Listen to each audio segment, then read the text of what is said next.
Путин жалдаған Сирия содырлары не үшін Украинаға келе жатқаны белгілі болды.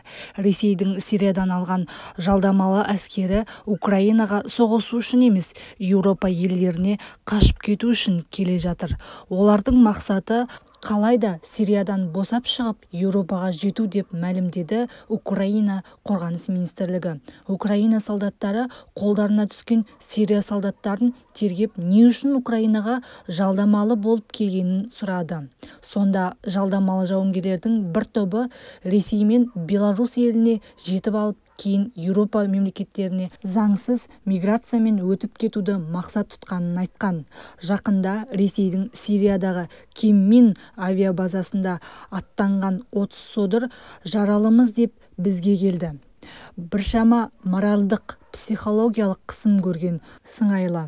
Соғыстан қорқып қалған, кейбірі өзін әдейі жаралап, соғыс алаңына барудан жалтарған, деп хабар айтты Украина қорғаныс министрлігі.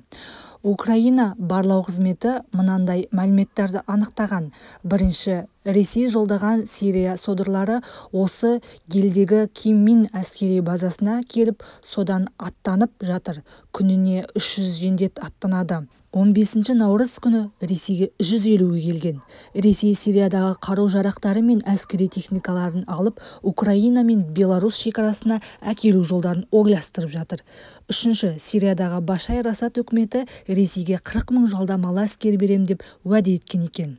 Айта кетерлік, Путиннің Сириядан жалдамалы әскер әкелгелі жатқаны осыдан 10 күн бұрын айқын болған еді. Сириялық содырларда қала ішіне соғысуға бейім болғандықтан, бұларды Путин Украинаның Киев сынды ірі қалаларын басып алуға қолданғысы келетінін жасырмады.